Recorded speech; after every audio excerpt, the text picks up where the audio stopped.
Hello and welcome to another Magic the Gathering video. Specifically, a nostalgic Magic the Gathering video. So today we're going to be opening some packs from Champions of Kamigawa. I've done a little video explaining how this has come about, so if you want to watch that first, it's about 11-minute video. And so in this video we're actually going to be opening the packs rather than just teasing you as I did in the other video. And so this, if you've never seen one before, I'm sure most people are aware of what this is, but if you're not, this is a tournament pack. So tournament packs, in addition to containing land, contain the equivalent of roughly 3 boosters.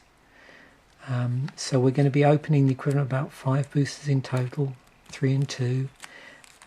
If you want to check out what the actual breakdown of these packs is in terms of how many rares and uncommons and commons you actually get in a tournament pack, then definitely go on to MTG Wiki and you can look in the history of Magic and see how you know, the different makeups of packs when you compare, say, a starter deck versus a tournament deck pack versus various boosters throughout Magic's history, how the proportions of the different rarities and the amount of land has sort of changed over time. So this was a Japanese or feudal Japan and related legends themed set. There was a lot of legends in this. I think every rare creature in the set plus several uncommons were legendary. So yeah, we've seen that happen more recently in the Dominaria set, and this is really when it first, well, excluding obviously the very old legend set, this was the one other time when there were a lot of legends in a set. So let's open this up, see what we can pull from here. Off the top of my head, I'm not going to know specifically what is the value rares. I think in this set, definitely the Sensei's Divining Top is in this set.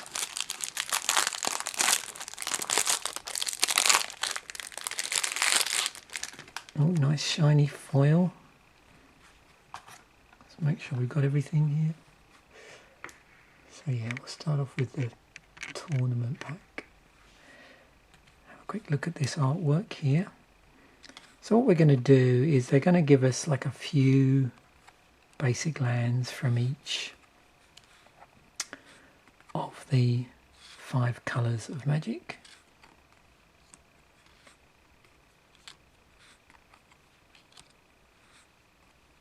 I'll just go through this relatively slowly because there's going to be a lot of people that haven't necessarily seen this set at all, seen any of the artwork, and it's a good time to enjoy this.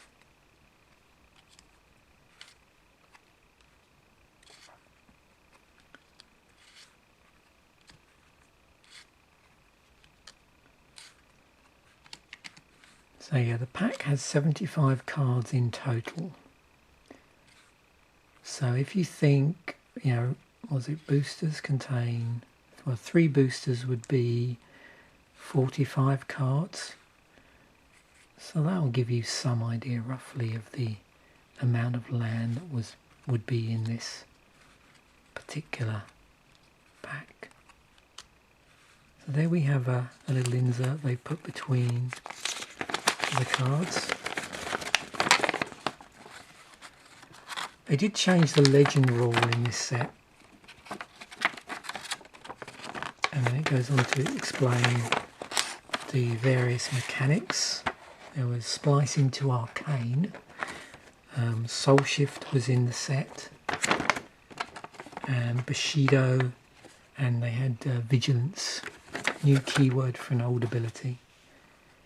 So I'm afraid for these there probably won't be much of a build-up. It looks like we've got the rares first. I'm not going to flip everything over and go through that way, because most of these cards I'm hoping will be unfamiliar, so it's going to be quite interesting regardless of the rarity. So Kuro Pit Lord, 6 and 3 black for a legendary creature, Demon Spirit. It's a 9/9. At the beginning of your upkeep, sacrifice Kuro Pit Lord unless you pay 4 black. Pay 1 life, target creature gets -1/-1 until end of turn. The Unspeakable was in this set. 6 and 3 blue for a legendary creature spirit. It's a 6/7 with flying and trample. Whenever the Unspeakable deals combat damage to a player, you may return target arcane card from your graveyard to your hand.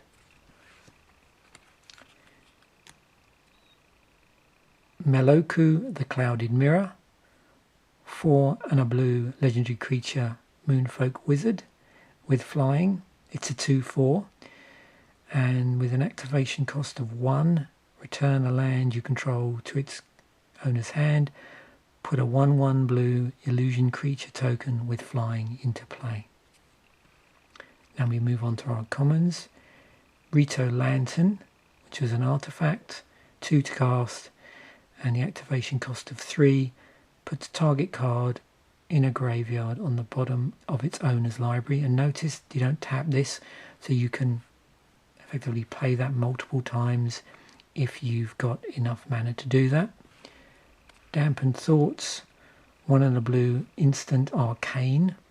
Notice there was arcane in here as well, and that worked into something called splicing to arcane, which you'll see down here.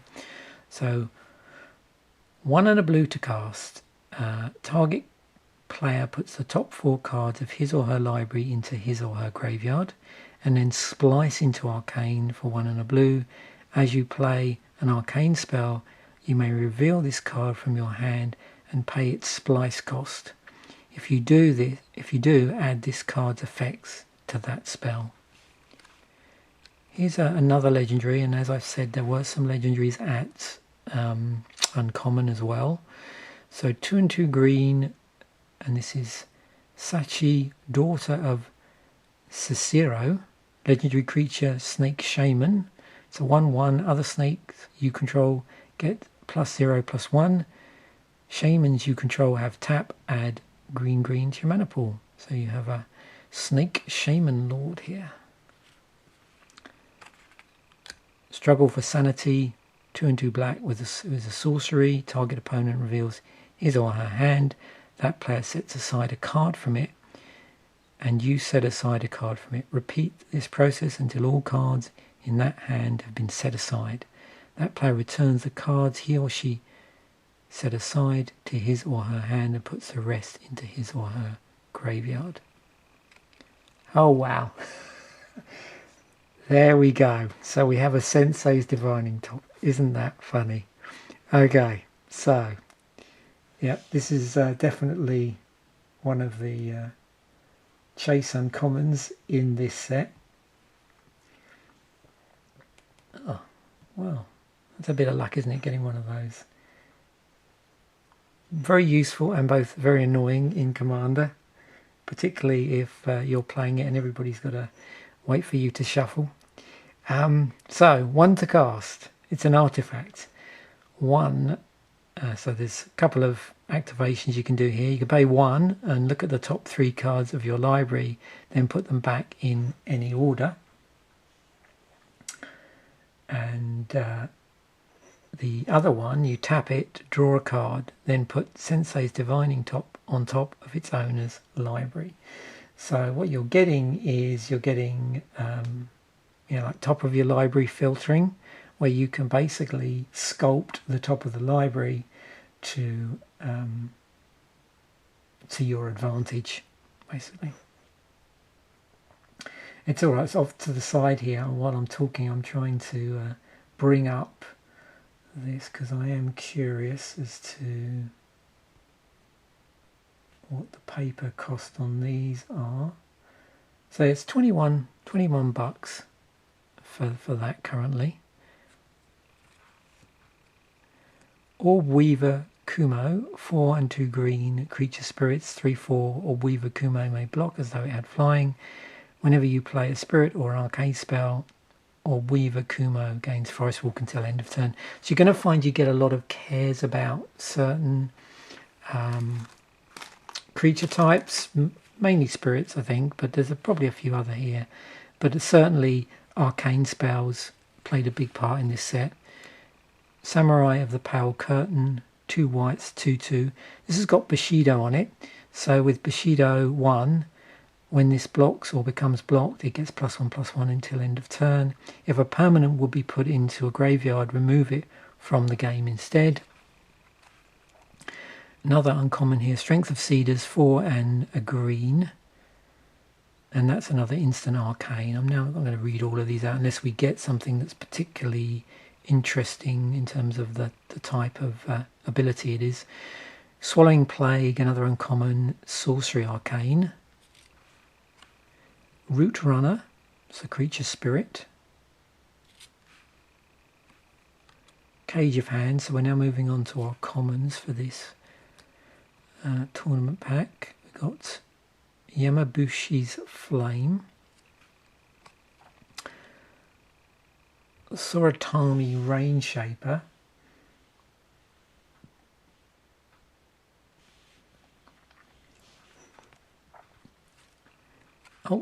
Kodama's Reach. Now I think that, if that's my memory serves me correctly, there are 1 or 2 commons which are so there's Lava Spike, which is 5, just above $5, and I'm trying to remember how much Kodama's Reach is.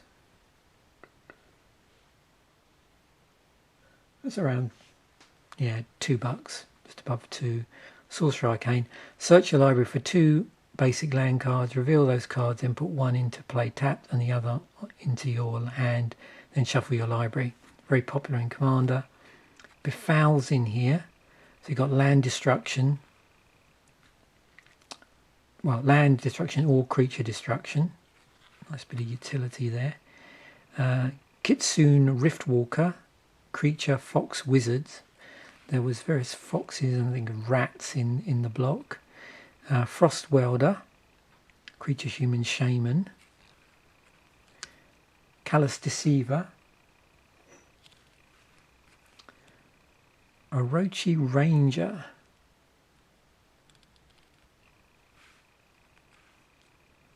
Kami of the Waning Moon. It's a creature spirit. Again carrying about spirits and arcane spells. Call to Glory. Oh, and there we go. We have a Lava Spike. So these are around, yeah, $5, $5 to $6. Basically, sorcery speed bolt, but it can only target a player, can't target a creature. It's an arcane spell as well as being a sorcery. Floating Dream Zubira. Cares about other Zubiras. Kashi Tribe Warriors. It's a creature snake warrior. Indomitable Will. Uncontrollable Anger. Soratami Cloud Skater. Moonfolk Rogue. Humble Badoka, I think that is. Human Monk. Nezumi Ronin, it's got Bushido 1 on it, so when this blocks or becomes blocked, it gets +1/+1 until end of turn. Kabuto Moth.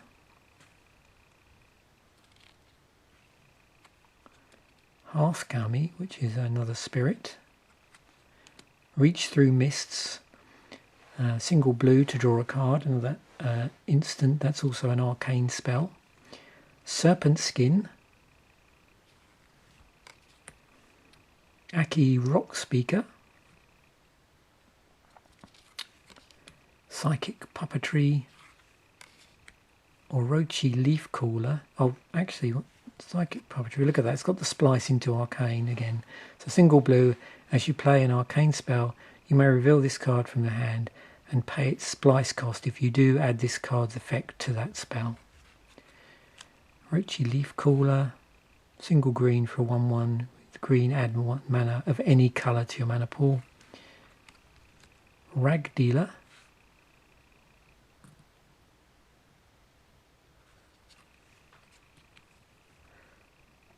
Pious Kitsune. Fox Cleric. Desperate Rituals in here, so 1 and a red, add 3 red to your mana pool, and you can splice into Arcane for 1 and a red. Lifted by Clouds, another splice into Arcane on there. And Matsu Tribe Decoy, it's a Snake Warrior. Soulless Revival. So that's the contents of our tournament pack with our rather nice top in there. Oops, hang on. These are pretty well sealed, so I don't think these have been messed with.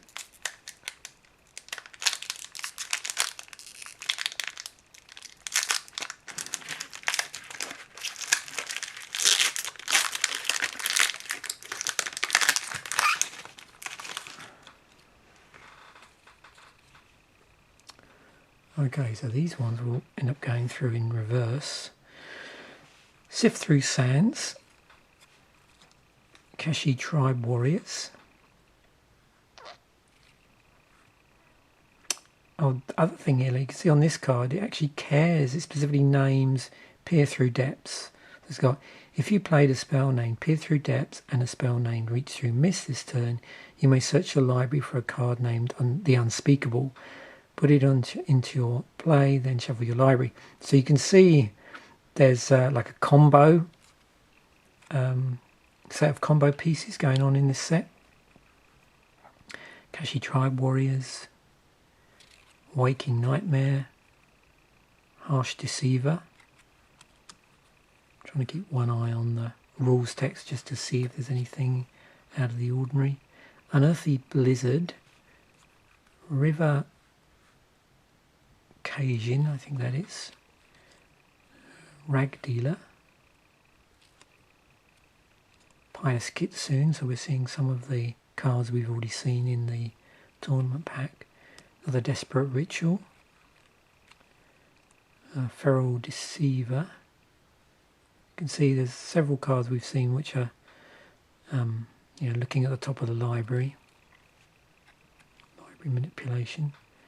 Rend Flesh, destroy target non-spirit creature for 2 and a black. Petals of Insight, so we're moving on to our uncommons now. Pain Racker Oni, cares about ogres, a demon spirit. Cut the Tethers, so for each spirit return it to its owner's hand unless that player pays 3.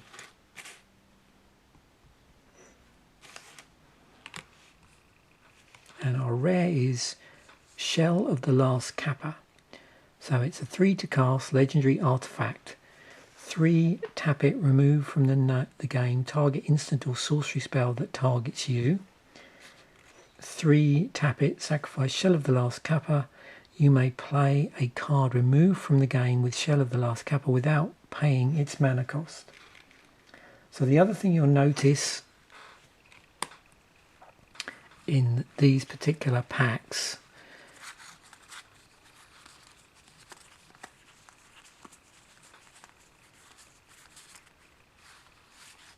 there are 15 cards in here. There's no 16th promo card or token, and there's no land. So the land for the set comes in through either the tournament packs or if you had bought a theme deck, which then went on to become what we now have as intro decks or ultimately Planeswalker decks.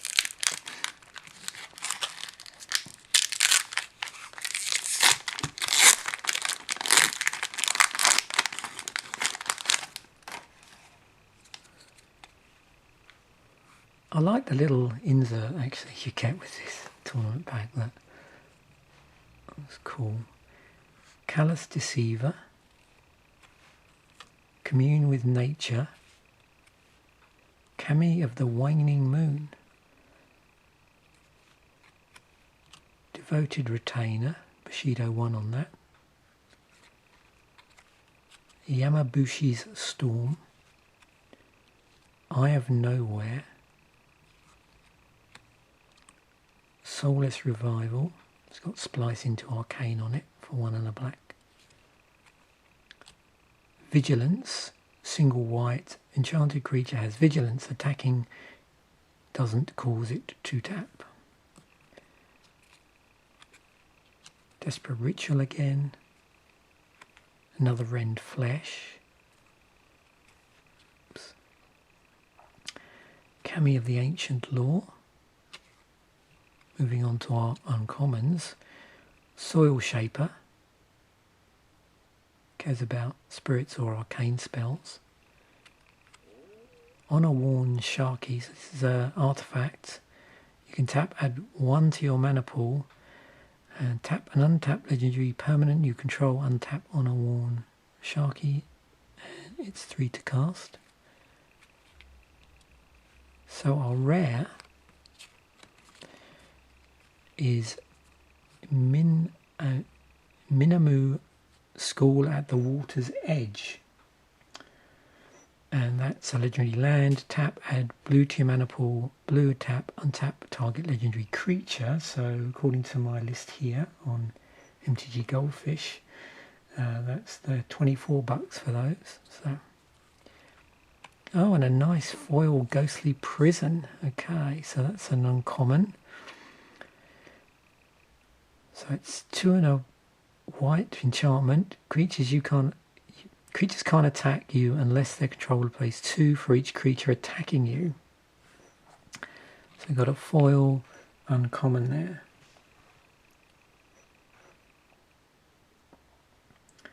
Another very nice card. So in its normal form, that's about $4 to $5. I'm not sure what the foil is.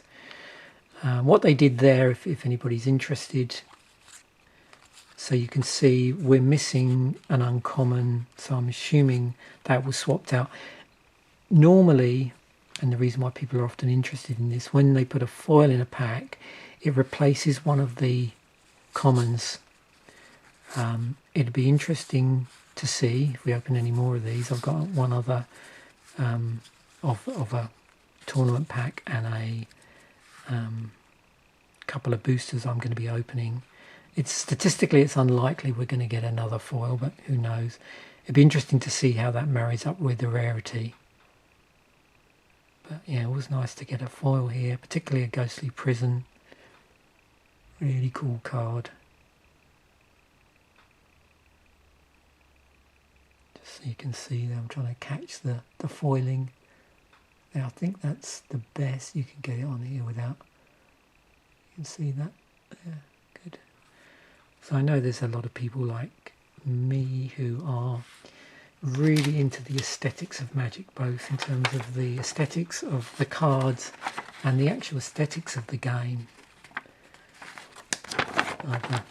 The interaction aesthetics. So yeah, it's funny, all those nice cards I pulled, and I'm really taken by this insert. Yeah, so there we have it. Interesting pack opening. So like I said, I've got another one of these that I'm going to do at some point, and then once we've done our Champions of Kamigawa, we will move on to the next one. But so just to recap, so the rares in the tournament pack were with Kuro, the Unspeakable, and Maluko. And then, if you remember, one of the uncommons in there was Sensei's Divining Top. Thanks for watching. Bye for now.